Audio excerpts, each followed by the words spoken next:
মা বোনেদের বলে যাচ্ছি, মায়েরা বোনেরা, জীবনে কোনোদিন মরণ পর্যন্ত স্বামীর বিছানা ছেড়ে অন্য বিছানায় ঘুমাবেন না।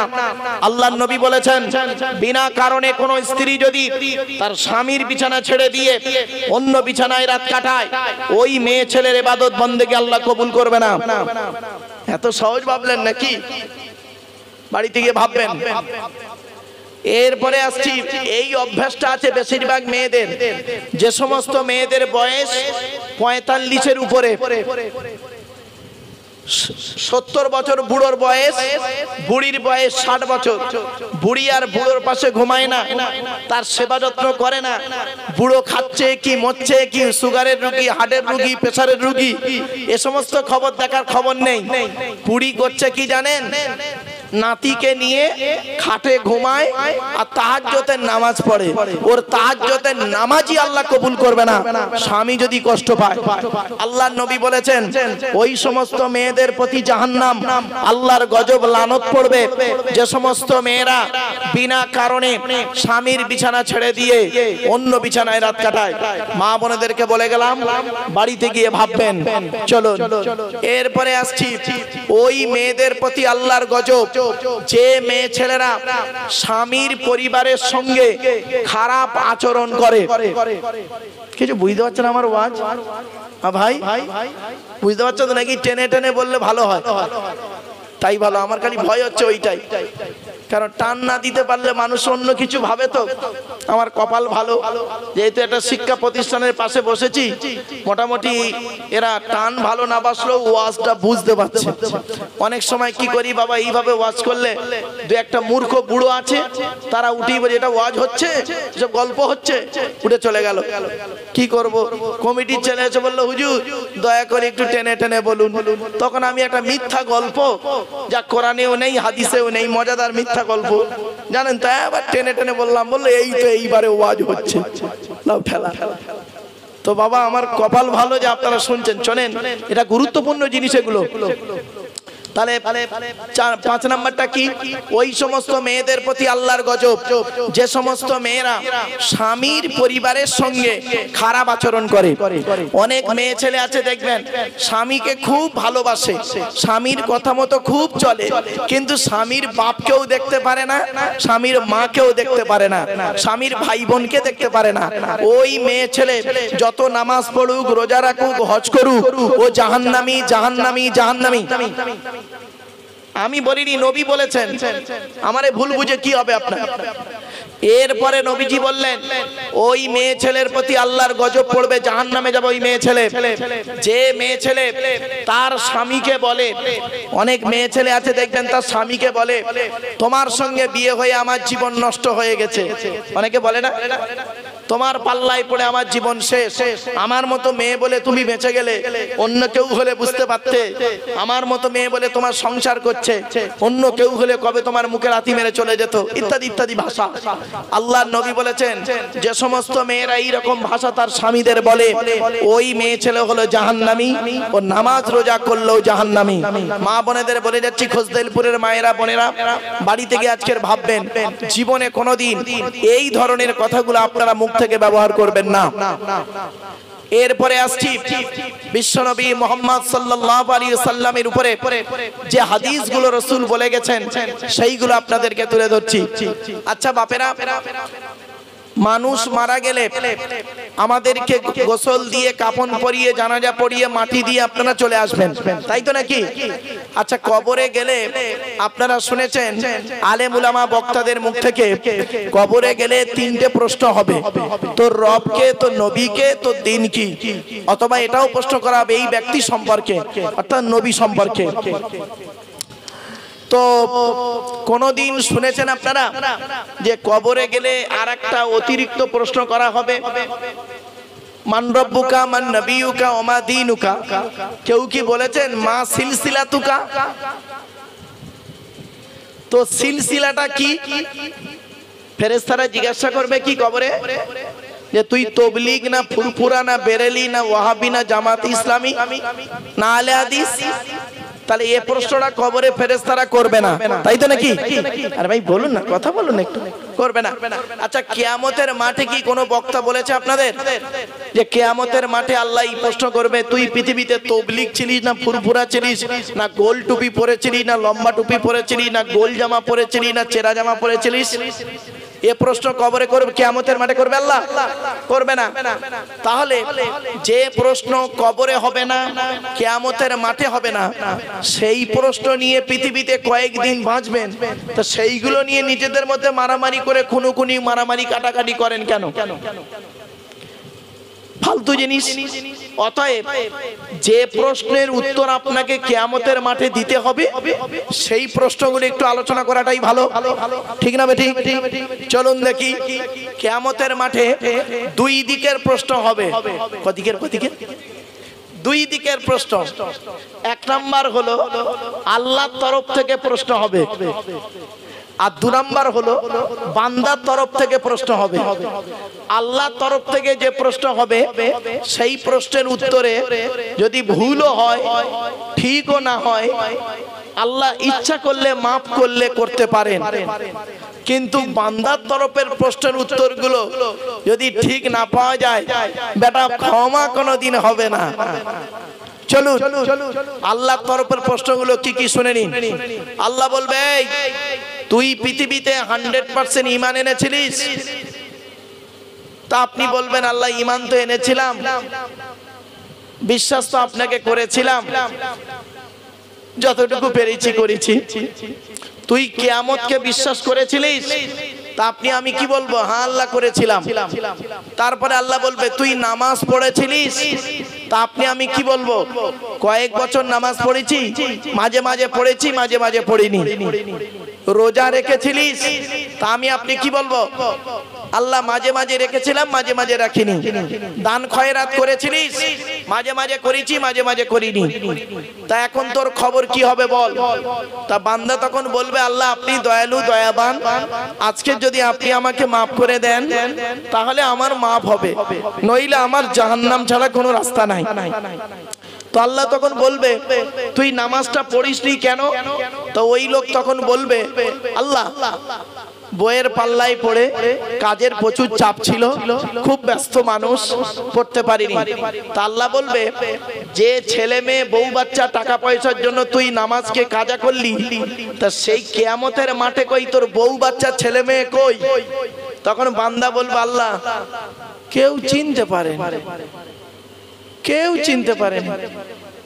যাদের জন্য রোজা কাজা করে ইনকাম করেছি সারা দিন, যাদের জন্য আমি নামাজ কাজা করে টাকা পয়সা ইনকাম করেছি, আজ তারাই আমাকে আজ চিনতে পারেনি আল্লাহ। তো আল্লাহ যদি চায় সেদিন মাফ করলে করতে পারেন। এটা আল্লাহর তরফের প্রশ্ন। বেটা ধরা পড়বে, এখানে যত আছি ধরা পড়বেন আপনারা, আপনি আমি ধরা পড়বো। বান্দার তরফের প্রশ্ন। চলো বান্দার তরফে 10 রকম প্রশ্ন হবে।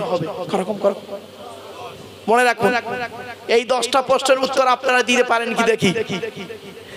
এক নাম্বার আল্লাহ বলবে, পৃথিবীতে স্বামী হিসাবে কতটা পারফেক্ট ছিলিস? স্বামী হিসাবে কতটা দায়িত্ব পালন করেছিলিস? বইয়ের হক আদায় করেছিলিস?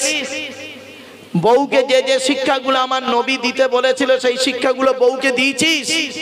শুনে নিন, আল্লাহর নবী বলেছেন, এই স্বামীরা তোমরা তোমাদের স্ত্রীদের জীবনে কমসে কম 17টা শিক্ষা দান করিও। কটা? তা বউকে কটা শিক্ষা দিয়েছেন আপনারা? একটাও তো দেননি। দয়া করে একটু শুনে যান, আজ থেকে গিয়ে প্র্যাকটিস করবেন। আল্লাহর নবী বললেন, এই স্বামীরা, 1 নাম্বার হলো আসসালামু ক্বাবলাল কালাম। স্বামী স্ত্রী যখন কথাবার্তা বলবে, একে অপরকে সালাম দেওয়া নেওয়া করবে। আল্লাহর রহমত, মহব্বত, ভালোবাসা আল্লাহ বাড়িয়ে দেবে। বউকে কোনোদিন সালাম দিয়েছেন? ভাববেন বাড়িতে গিয়ে। 2 নাম্বার নবীজি বললেন, এই স্বামীরা তোমরা তোমাদের স্ত্রীদেরকে এই শিক্ষা দান করবে, তারা যেন কোনোদিন কাবা শরীফের দিকে মুখ করে কোনোদিন থুতু যেন না ফেলে।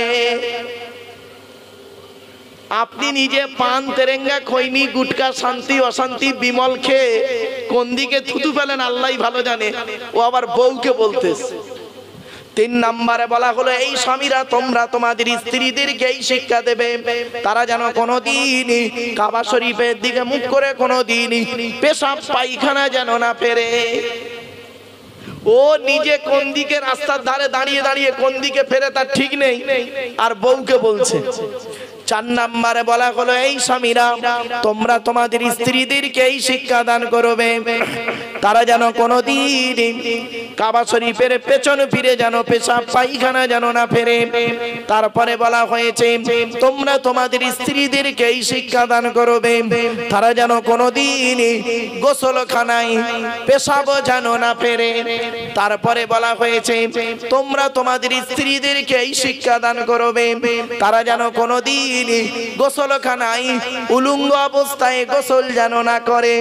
তারপরে বলা হয়েছে তোমরা তোমাদের স্ত্রীদেরকে এই শিক্ষা দেবে তারা যেন কোনোদিন হাতের চুড়ি কি বলেন কি হাতের চুড়ি তারা যেন কোনোদিন দুটো ব্যবহার যেন না করে। এক হাতে একটা চুড়ি পরবেন, ও আমার মায়েরা বোনেরা শুনে নিন, এক হাতে একটা চুড়ি পরবেন, এক হাতে দুটো চুড়ি পরা আপনাদের নিষেধ আছে। কেন নিষেধ?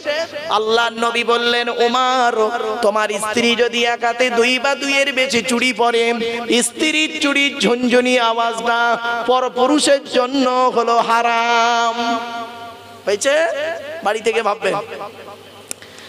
এরপরে বলা হয়েছে এই স্বামীরা তোমরা তোমাদের স্ত্রীদেরকে এই শিক্ষা দান করবে তারা যেন কোনোদিন মাথার বালিশ কি বলেন আপনারা মাথার বালিশ তারা যেন কোনোদিন দুটো ব্যবহার যেন না করে।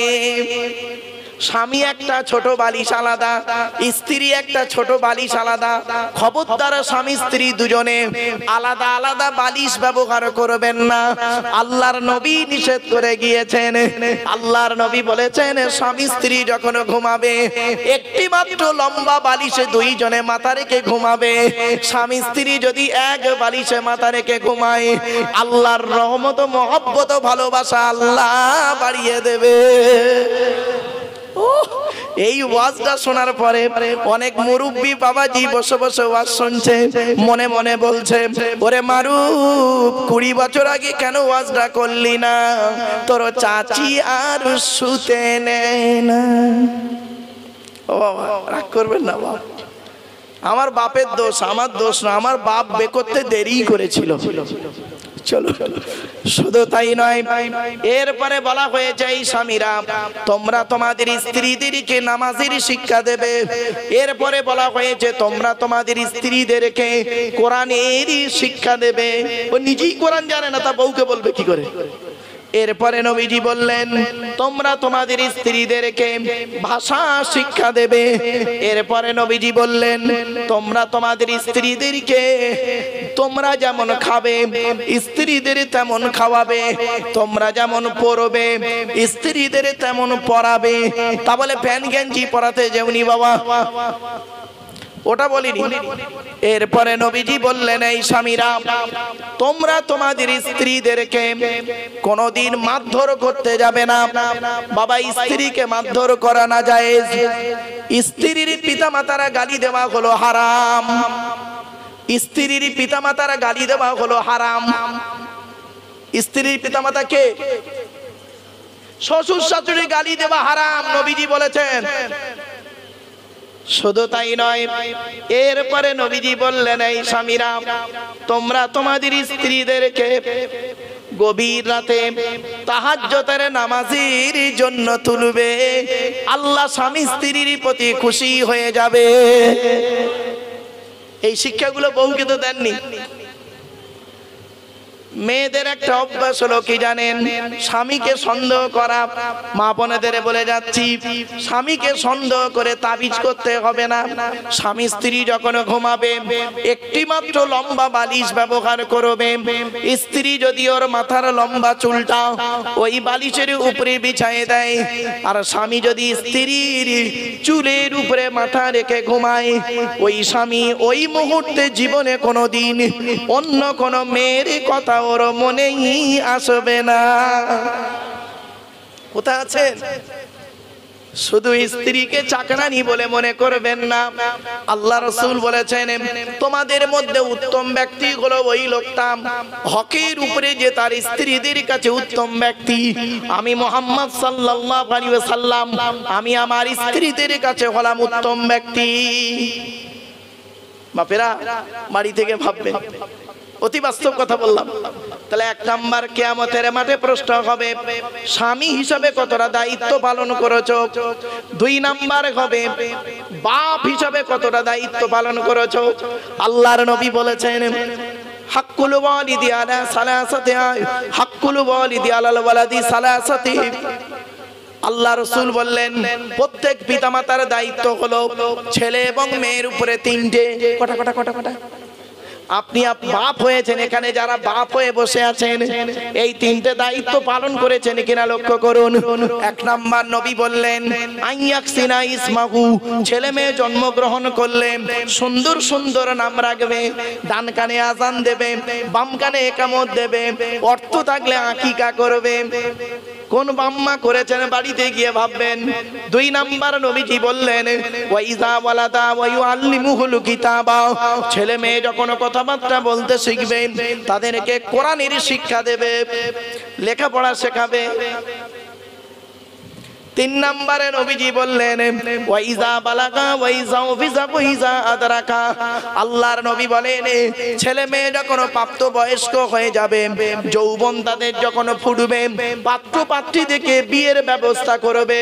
সঠিক সময়ে যদি ছেলে মেয়েকে বিবাহ না দাও, ওই ছেলে মেয়ে যদি ব্যভিচার করে, ও মুরব্বি বাপেরা, দাড়িওয়ালা চাচারা, ও দাড়িওয়ালা চাচারা আর মা বোনেরা, খুব তো নামাজ পড়ছো, তুমি এখানে প্যান্ডেলে বসে আছো আর ওদিকে তোমার যুবক ছেলেটা যুবতী মেয়েটা খোসদেলপুরের জলসার নাম করে মেলায় দাঁড়িয়ে দাঁড়িয়ে ফুচকা খাবার নাম করে, ঘুগনি দোকান থেকে শুরু করে এমিটিশন দোকান থেকে শুরু করে হাতে ছাম্মারা থেকে শুরু করে সন্ধ্যাবেলা কত যুবক যুবতী বের হয়েছে, পাপ কাজে লিপ্ত হয়েছে। সারা রাত জলসা করার পরে সারা রাত আনন্দ করলো, eating sitting fitting kissing missing অনেকগুলো, আর বললাম না ইংরেজি। এত কিছু করার পরে সারা রাত আনন্দ ফুর্তি করলো, সকালবেলা ধরা পড়লে ধনঞ্জয় আর না ধরা পড়লে এনজয়। রাগ করো না বাপ।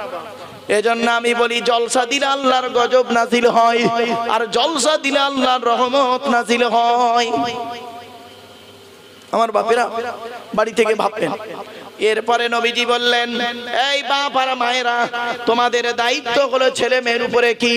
আবু দাউদ শরীফের হাদিস, মুরু আওলাদাকুম বিসসালাতি ওয়া হুম আবনাউ সাবঈ সিনিন ওয়াদরিবুহুম আলাইহা ওয়া হুম আবনাউ আশরা সিনিন ওয়া ফাররিকু বাইনাকুম ফিল মাদাজি।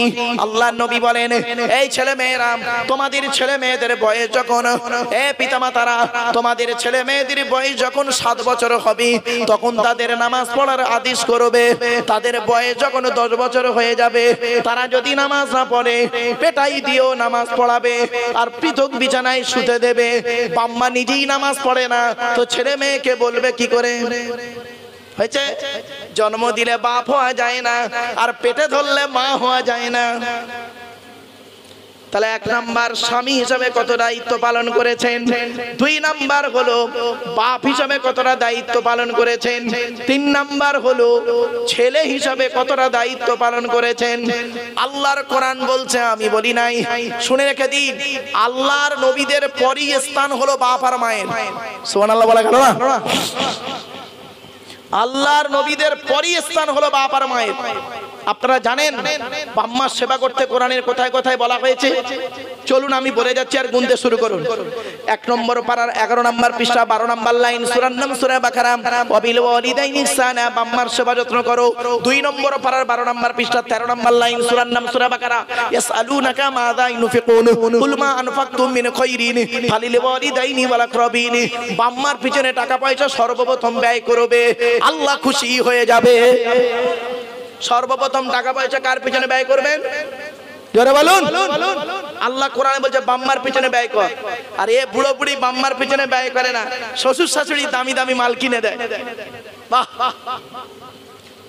বাপকে খেতে দেয় না, মাকে খেতে দেয় না, শাশুড়ির হজে নিয়ে যাচ্ছে। আর শাশুড়ি লোককে বলে বলে বেড়াচ্ছে আমার জামাই কি সুন্দর জামাই, আমার হজে নিয়ে যাচ্ছে। হারামখোর কোথাকারে, জাহান্নামী নারী কোথাকারে। বাস্তব কথা বলে গেলাম, বাস্তব কথা বলে গেলাম। শুনে রেখে দিন, বাপের পরিচয়ে পরিচিতি লাভ করবেন। নিজের বাপকে ছেড়ে দিয়ে অন্যকে বাপ বলতে যেও না। বাস্তব কথা বলে যাচ্ছি। বাপ যদি চাষি হয়, বাপ যদি চাষি হয় তবু বলবেন আমি আমার বাপ চাষি, বুক ফুলিয়ে বলবেন, আল্লাহ খুশি হবে। কারণ চাষি হলো হযরতে আদম আলাইহিস সালাতু ওয়াস সালাম।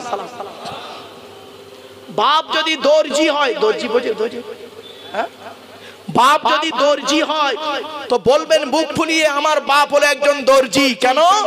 হযরতে ইদ্রিস আলাইহিস সালাতু ওয়াস সালাম ছিলেন দর্জি। কি বুঝলেন? বাড়ি থেকে ভাববেন। আর শ্বশুর, বাপ চাষি বলে পরিচয় দেয় না, আর শ্বশুর পীর সাহেব জামাই পরিচয় দিচ্ছে, আমি অমুক পীর সাহেবের জামাই, অমুক মুফতি সাহেবের জামাই। বেয়াদব কোথাকারে। আল্লাহ রাসূল বলেছেন যে ব্যক্তি পিতৃ পরিচয়কে গোপন করে অন্যের পরিচয়ে পরিচিতি লাভ করতে পারে, ওই সমস্ত লোকেদের প্রতি আল্লাহর গজব। কি বুঝলেন? কোরআনের আয়াতের হাদিসের তাফসীর, বাস্তবটাই আজকের বলে গেলাম বাবা। অতএব বাপ, একজন পুরুষ যদি চারজনকে খুশি করে জান্নাতি। কজন কজন?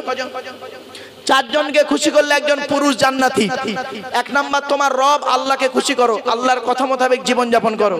দুই নাম্বার পুরুষ তুমি তোমার নবীকে খুশি করো, নবীর কথা মোতাবেক জীবন যাপন করো। তিন নাম্বার পুরুষ তুমি তোমার জন্মদাতা বাপকে খুশি করো হকের উপরে। চার নাম্বার পুরুষ হকের উপরে তুমি তোমার মাকে খুশি করো। আল্লাহর নবী বলেছেন রাদিয়াল্লাহু ফি রাদিয়াল ওয়ালিদাইন ওয়া সাকতুল্লাহি ফি সাকতিল ওয়ালিদাইন। হকের উপরে তোদের বাম্মা যদি নারাজ হয়ে যায় আল্লাহ নারাজ হয়ে যাবে, হকের উপরে বাম্মা যদি খুশি হয়ে যায় আল্লাহ খুশি হয়ে যাবে। বাপের ভাত দাও না, মার ভাত দাও না, ফালতু কোথাকারে। আগে বাম্মা, মনে রাখবেন বাপ আর মাকে কাঁদিয়ে কোনোদিন কোনো সন্তান পৃথিবীতে ভালো জায়গায় যেতে পারেনি, পারবে না। শুনে রেখে দিন, রাসূল বলেছেন সালাসু দাওয়াতিল মুস্তাজাবাতিন লা শাক্কা ফীহি। তিন ব্যক্তির দোয়া আল্লাহর দরবারে কবুল হয়, কোনো মিস যায় না। এক নাম্বার হলো দাওয়াতুল মাজলুম, অত্যাচারকৃত মানুষের দোয়া। কোন স্বামী যদি তার স্ত্রীর উপরে অন্যায়ভাবে অত্যাচার করে, ওই স্ত্রী যদি বলে খোদা গো আমি অন্যায় করিনি, আমার স্বামী আমার উপরে নির্মমভাবে অত্যাচার করছে, আল্লাহর তরফ থেকে গজব পড়বে, বলতে আর হবে না। অনেক শাশুড়ি আছে দেখবেন নিজের মেয়েকে খাইয়ে নিয়ে ঘরের ভেতর ঢুকে বলল বৌমা পরের মেয়ে খেয়েছে কিনা খবর নিল না।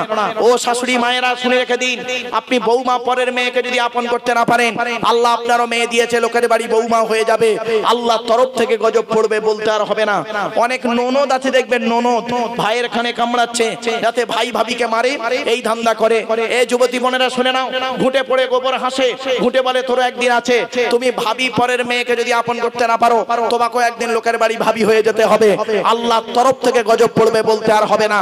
অনেক বৌমা আছে দেখবেন ডেঞ্জার, স্বামীর ইনকাম বেশি, স্বামীটাকে নিয়ে ছেলেটাকে মেয়েটাকে নিয়ে খালি আলাদা খাবার ধান্দা করে। একই দেয়ালের এপারে স্বামী স্ত্রী ছেলে মেয়েকে নিয়ে মুরগির গোশত দিয়ে ভাত খায়, আর দেয়ালের ওপারে শ্বশুর শাশুড়ি বুড়ো বুড়ি আলু ভর্তা ডাল খাচ্ছে। ওই বৌমার একটু বিবেকে বাঁধলো না? আজকের আমার বাম্মা যদি ওপারে থাকতো, গোপনে এক পিয়ালা তরকারি দিয়ে আসতাম, ওরে মুফতি সাহেবের মেয়ে হ, হাজী সাহেবের মেয়ে হ, পীর সাহেবের মেয়ে হ, তুই তো শ্বশুর শাশুড়িকে যদি নিজের বাম্মার মতো ভক্তি শ্রদ্ধা করতে না পারিস, তোর মতো বৌমাও হলো জাহান্নামী, জাহান্নামী, জাহান্নামী। দুই নাম্বার হলো ওয়াদাওয়াতুল মুসাফিরি, মুসাফিরের দোয়া আল্লাহ কবুল করে। তিন নাম্বার হলো ওয়াদাওয়াতুল ওয়ালিদি আলা ওয়ালাদিহি, কোন বাপ আর মা যদি নিজের কলিজার টুকরা সন্তানের জন্য দোয়া চেয়ে যায়, বিদ্যুতের থেকে দ্রুত গতিতে বাম্মার দোয়াটা আল্লাহর দরবারে কবুল হয়ে যায়। শুনে রেখে দিন, আমি আব্দুল্লাহ গিল মারুফ বলে যাচ্ছি আজকের এইখানে বসে বসে, আমার হাতে 500 টাকার নোট দিয়ে, আমার হাতে 500 টাকার নোট দিয়ে মুসাফা করলে নেকি পাবেন কি তা আমি জানি না, তবে এতটুকু বলতে পারি চ্যালেঞ্জ দিয়ে, আপনি আপনার জন্মদাতা বাপের হাতে 50 টাকার একটা নোট দেবেন। 50 টাকার একটা নোট দিয়ে বাপের হাতে মোসাফা করে বলবেন, আব্বা তুমি এটা চা খাবে।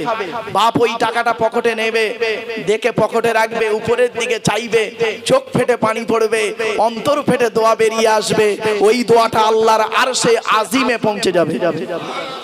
এবার আপনি কি করবেন করুন, আপনার ব্যাপার। বাবা বাম্মা এমন জিনিস, যাদের বাড়িতে বৃদ্ধ পিতামাতা বেঁচে আছে তাদের বাড়িতে আল্লাহর রহমত ঝরে ঝরে পড়বে। শুনে রেখে দিন, আল্লাহর নবীর কাছে একজন ব্যক্তি এসে বললেন, ইয়া রাসূলুল্লাহ, যুদ্ধের ময়দানে গিয়েছিলাম, এসে দেখছি আমার মা মারা গেছে, আমি এখন কি করব? নবীজি বললেন, তুমি তোমার বাম্মার জন্য দুটো কাজ করো। এক নাম্বার কি করবে, তাদের রুহে মাগফিরাতের দোয়া চাও। আর 2 নাম্বার তাদের জন্য দান খয়রাত করো, তারা কবরে শুয়ে শুয়ে সওয়াব পাবে। আজ বাম্মার নামে দান খয়রাত করেন না। বাপ মারা গেছে, মা মারা গেছে, কেন দুটো ফকির খাওয়াতে পারেন না? দুটো ফকির খাওয়াতে পারেন না? প্রতি সপ্তাহে একটা করে ফকির আপনাদের পাড়ায় জোটে না? বাপের নামে একটা ফকির, মার নামে একটা ফকির খাওয়াবেন, আল্লাহর রহমত নাজিল হবে। মনে রাখবেন, বাস্তব কথা বলে গেলাম।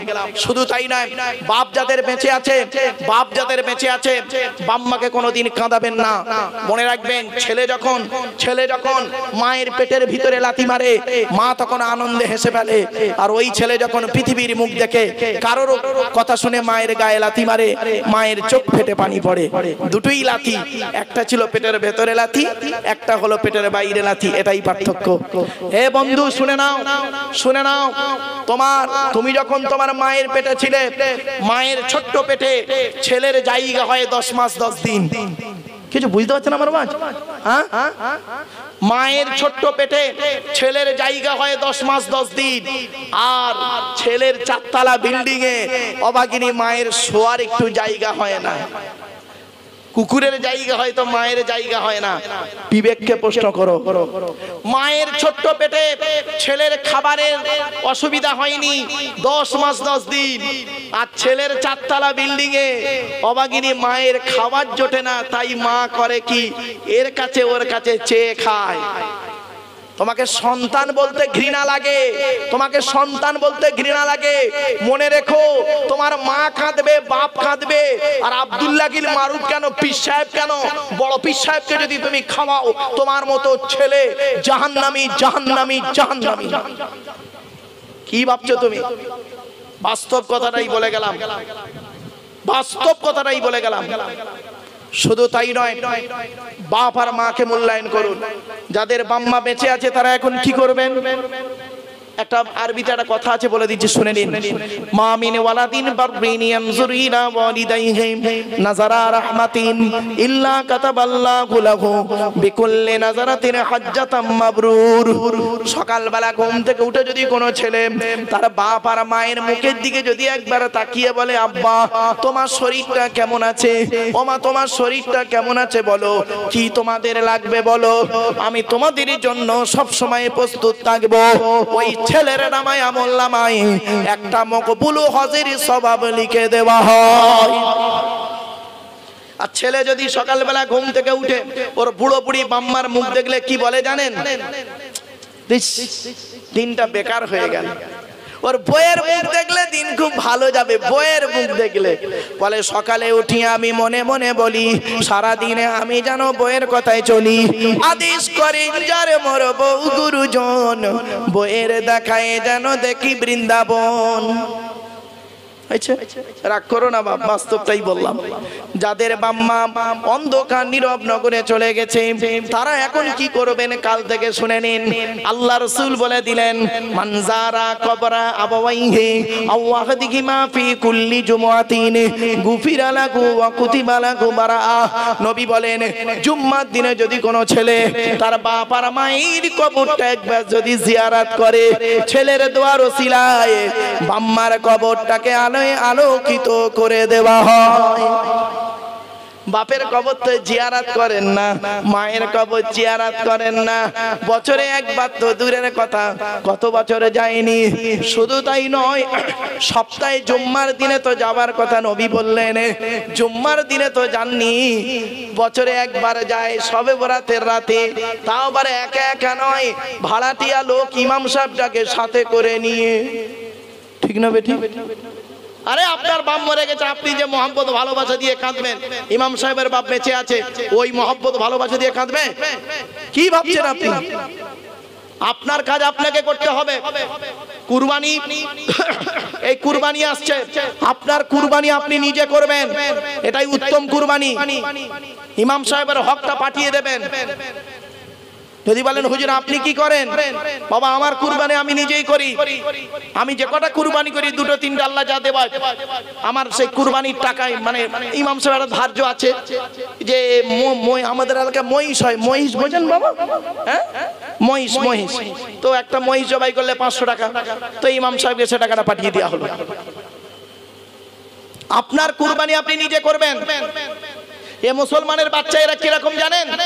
এরা কুরবানির সময় নিজের গরু জবাই করতে, কুরবানি নিজে মুরগি জবাই করতে পারে না ভয়তে, আর ভোটের সময় মানুষ জবাই করতে ভয় পায় না। এদের কাছে মুরগি জবাই করা কঠিন, মানুষ জবাই করা সহজ। অসুবিধা হচ্ছে আপনাদের না? বাস্তবটাই বললাম বাবা। আর একটা কথা বলে যাচ্ছি, মসজিদে নামাজ আল্লাহর দরবারে কবুল করাতে গেলে ইমাম সাহেবের মাইনে বেশি করে দেবেন। ইমাম সাহেবের মাইনে বেশি করে দেবেন। যে মসজিদে ইমামের মাইনে কম, ওই মসজিদের মুসল্লিদের নামাজ আল্লাহর দরবারে কবুল হওয়া মুশকিল আছে বলে দিচ্ছি। ছোট্ট একটা উদাহরণ দিচ্ছি। স্বামী স্ত্রী, পিতামাতা, ছেলে মেয়ে কজন হলো বলুন না, একটু কথা বলুন না আপনারা। কজন? 6 জন। এই 6 জনের সংসার চলতে গেলে এক মাসে কত টাকা লাগতে পারে আপনাদের বলুন? খুব কম করে কত টাকা? যা বাজারের দাম, ওষুধ পানির দাম যা, খুব কম করে 20,000। আচ্ছা আমি 5,000 বাদ দিলাম, 15,000, আরো 5,000 বাদ দিলাম, কমসে কম 10,000 টাকা। তা আপনার সংসার যদি 10,000 টাকায় না চলে, ইমাম সাহেবের সংসার 5,000 টাকায় চালায়, কোন লজ্জায়? লজ্জা লাগে না আপনাদের? বাজে সমাজ, নিকৃষ্ট, এই জাতি জঘন্য হয়ে গেছে। আপনার ছেলে মাস্টার, ডাক্তার, ইঞ্জিনিয়ার, প্রফেসর হবে, এই আশা আপনার জাগে, আর ইমাম সাহেবের মনে আশা জাগে না যে আমার ছেলেটা একজন ডাক্তার হোক, মাস্টার হোক, ইঞ্জিনিয়ার হোক? বাড়ি থেকে ভাববেন, বিবেককে প্রশ্ন করবেন। যদি বললেন হুজুর এরকম কথা বলছেন কেন, ফতোয়া দেবে, ফতোয়া আমার সামনে আনতে শুনি, প্র্যাকটিক্যাল করো, করে ফতোয়াটা মারো। ফতোয়াটা মারবে তখন প্র্যাকটিক্যাল করো, 10 বছর ইমামতি করো তুমি, তোমার তখন ফতোয়া ঢুকে যাবে, একদম ঢুকে যাবে ফতোয়া। আমি নিজে ইমামতি করেছি বাবা, আমি নিজে 19 বছর ইমামতি করেছি, 400 টাকা মাইনে, 400 টাকা মাইনে ইমামতি করেছি আমি। আর আমার ইমামতির জীবনে 3টে লোককে পেয়েছিলাম, 3টে লোককে পেয়েছিলাম। তার মধ্যে 2টো মাল কবরে ঢুকেছে আর একটা বেঁচে আছে। আমি প্রায় সময় এখন বর্তমান যে ইমাম সাহেব আছে তাকে ফোন করে জিজ্ঞাসা করি, আরে ও মালটা মরেছে না বেঁচে আছে? তো বলে না বেঁচে আছে। আমি যেদিন মালটা মরবে সেদিন বলবি, জানাজায় যাব। এই 3টে মাল আমাকে এত জ্বালান জ্বালিয়েছে, এত জ্বালান জ্বালিয়েছে, তারা মসজিদে ইমামের খেতেও দিত না, মাইনেও দিত না, এত অত্যাচার করেছে আমাকে। সে অত্যাচারের সীমা নাই, দুনিয়াতেও বেটাগুলোকে ছাড়েনি। তার জন্ম দেওয়া ছেলেগুলো এখন শুনতে পাচ্ছে ইউটিউবের মাধ্যমে, তো তার জন্ম দেওয়া ছেলেগুলো সব শুনছে যে আমার বাপের কেলোর কি করে গেছে। একজন আলেম সমাজের মুখে বলছে এরকম, আর মরণ পর্যন্ত বলে যাবে এই 3টে জিনিস। এত অত্যাচার করেছে আমাকে, এত অত্যাচার করেছে। এই জন্য প্রায় মসজিদে দেখবেন, প্রায় মসজিদে দেখবেন 2-1টা করে এরকম থাকে। আর এইগুলো পেশায় বুড়ো লোক দেখবেন, এ সব জানতা গামছাওয়ালা, কিচ্ছু জানে না, বড় বড় খালি ফতোয়া দেবে, বড় বড় ফতোয়া দেবে, কিচ্ছু জানে না, বড় বড় ফতোয়া দেবে। এক কিছু বুড়ো আছে দেখবেন, কিছু বুড়ো আছে মসজিদে, বাড়িতে ওর বউয়ের সঙ্গে ঝগড়া করে পারে না, বৌমার সঙ্গে ঝগড়া করে পারে না, ছেলের সঙ্গে ঝগড়া করে পারে না, মসজিদে আছে ইমাম সাহেবের গোজা মারতে। ইমাম সাহেব কি হলো, পাকা ঘোরে না কেন? তবে এই কারেন্ট নেই বলে পাকা ঘোরে না, ইমাম সাহেবের দোষ। কথাটা শুনতে খারাপ লাগলো না বাবা, বাস্তব কথা বললাম। ইমামের মূল্য যদি বুঝতে, ইমামের মূল্য পশ্চিম বাংলা তথা ভারতবর্ষে ইমামের ইজ্জত নেই, ভারতবর্ষে ইমামদের ইজ্জত নেই। চলে যান ইমামের ইজ্জত সৌদি আরব, ইরানে চলে যান, বাহরাইন, কাতার, কুয়েতে চলে যান, ইমাম কারে বলে বুঝতে পারবেন, ইমামই হলো শেষ কথা। কোথায় আছেন আপনি? বাস্তব কথা বলে গেলাম বাবা। আমি আব্দুল্লাহির মারুফ, আমি আব্দুল্লাহির মারুফ আপনাদের এখানে বসে আছি। এই 2-2.5 ঘন্টা সুখের বন্ধু, সুখের বন্ধু। আর আপনাদের মসজিদের ইমাম সাহেব হলো 365 দিনের সুখ এবং দুঃখের বন্ধু। বাস্তব কথা বলে গেলাম আপনাদের। এখন এই কথা শুনে হয়তো আপনারা অনেকে মনে মনে ভাবছেন আমাদের ইমাম সাহেবের মাইনে আমরা এইটা দিয়ে হুজুর জানলো কি করে? বাবা, আমি সেরকম আল্লাহর ওলি হইনি। ঝড়ে আম পড়ে পীরের কেরামতি বাড়ে। প্রচুর কালবৈশাখী ঝড় হচ্ছে আর একটা ভণ্ড পীর সাহেব বসে বসে খালি ফুঁক দিচ্ছে আর ঝড়ে আম পড়তেছে। তো এলাকার লোক মনে করে যে দেখেছেন কত বড় পীর সাহেব ফুঁক দিচ্ছে, আম পড়ছে। ও ভাই, ঝড়ে পড়ছে বে ওটা, এটা ভেবো না। আল্লাহর কসম করে বলছি, এই কোরআন সামনে আপনাদের মসজিদের ইমাম সাহেব এ প্রসঙ্গে আমার সঙ্গে কোনো কথা বলেনি। জিজ্ঞেস করুন নাকি আল্লাহর কোরআন সামনে। আমি যেখানেই যাই এই কথা বলি। কেন? ইমামতি করতে গিয়ে কি কষ্ট, 19টা বছর আমি ইমামতি করেছি। জায়গাটার নাম বললে আপনাদের ভক্তি শ্রদ্ধা চটে যাবে সব। আর জায়গাটার নাম বলছি না, তবে থানার জেলাটা বলি অন্তত। না বললে এটা কেরাম লাগে। গ্রাম আর পোস্ট জিজ্ঞেস করবেন না, আপনাদের ভক্তি শ্রদ্ধা সম্মান চটে যাবে, চটে যাবে তাদের উপরে। চটে যাবে তাদের উপরে ভক্তি শ্রদ্ধা সম্মান। খালি দুটো বলি, গ্রামের নাম বললে নাম, পোস্ট বলছি না। থানা হলো জাঙ্গিপাড়া, জাঙ্গিপাড়া থানা। জেলা হলো হুগলি, হুগলি জেলা জাঙ্গিপাড়া থানা। গ্রামের নাম আর বললাম না, পোস্ট অফিসার বললাম না। কেন? এটা মান সম্মান আছে তো। এবার বুঝে নেন, বললাম ভক্তি শ্রদ্ধা চটে যাবে তোমাদের। বাবা, লোককে বড় বড় বাতেলা দিতে পারে। হ্যাঁ, নিজের বেলা ইমাম সাহেব লোকের বাড়ি খেয়ে আসো দামি দামি ফল পাকড়, আর ইমাম সাহেবে খাওয়াতে গেলে তোমার কলজে আঘাত লাগে। তোমাকে বুঝে নিতে হবে তুমি কত বড় পীর সাহেব, মলি সাহেব, বক্তা সাহেব। তুমি লোকের বাড়ি খেয়ে আসো, গিলে আসো, হ্যাঁ, হাঁসের মতো গিলে আসো, আর ইমাম সাহেবকে দিতে গেলে হ্যাঁ ওই চড়ুই পাখির মতো খেতে দাও। এর নামই ভক্তি বলে না। বাস্তবটাই বললাম। চলুন, প্রাসঙ্গিক প্রাসঙ্গিক কিছু কথা এলো তাই বলে দিলাম। বাবা, ভালো লাগলো লাগলো, না লাগলো না লাগলো, সঠিক কথা আপনাদের বললাম। বাবা, মানা না মানা আপনাদের ব্যাপার। একবার উচ্চ আওয়াজে দরুদ শরীফ আল্লাহুম্মা।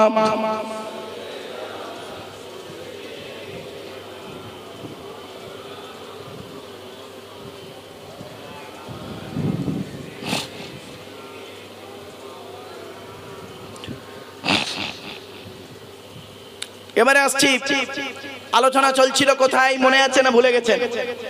আরে আজকে আমার একটা চিন্তা ভাবনা ছিল কোরআনের একটা সূরা তাফসীর করব, কিন্তু দুর্ভাগ্যের বিষয় পরিবেশ আমাকে সাথ দিল না। আপনাদের জন্য অনুরোধ করে বলছি, বাবা, জলসা যখন দেবেন সারা রাত জলসা না দিয়ে, যদি আপনাদের খুব যদি ঝোঁক ওঠে জলসা দিতেই হবে, তাহলে 12টা পর্যন্ত দুদিন দেবেন। দুদিন 12টা পর্যন্ত করে দেবেন। ওই বিরিয়ানির টাকায় খিচুড়ি করে দেবেন, দুদিন শান্তি পাবেন। তাফসিরুল কোরআনের মাহফিল দেবেন, এক একটা সূরা তাফসির 3 ঘন্টা 3.5 ঘন্টা একজন বক্তা করে কমপ্লিট করে দেবেন, ভালো হবে। তো দেখেন আপনাদের ব্যাপার। তবে আমি একটা পরামর্শ আপনাদের দিলাম, এক একটা সূরা তাফসির দিলে আর বক্তারা কামড়া কামড়ি করতে পারবে না সহজে। এর গুঁতো মারা, ওর ঘুষো মারা, ও চিমটি কাটা, এই জিনিসটা আর হবে না। এজন্য অনুরোধ করে বলে যাচ্ছি, হাক্কানি আলেমদের কাছে বসবেন। হাক্কানি আলেমের কাছে বসে রাসূল বলেছেন, কোন আলিমান, হাক্কানি আলেম হও। হাক্কানি আলেম হতে যদি না পারো, আও মুতাআল্লিমান, হাক্কানি আলেমের ছাত্র হও। তাও যদি সুযোগ না পাও, আও মুস্তামিয়ান, হাক্কানি আলেমরা যেটা বলে মনোযোগ সহকারে শ্রবণ করো। তাও যদি সুযোগ না পাও, আও মুহিব্বান, হাক্কানি আলেমদেরকে অন্তর দিয়ে ভালোবাসো। ওয়ালা তাকুন খামিসান ফাতুহলিকু, 5 নাম্বারটা হতে যেও না, তাহলে ক্ষতিগ্রস্ত হয়ে যাবে।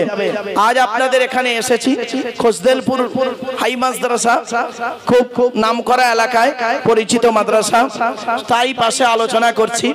আর এখানে এসে শিক্ষা সম্পর্কে দুটো কথা বলবো না, এটা হতে পারে না।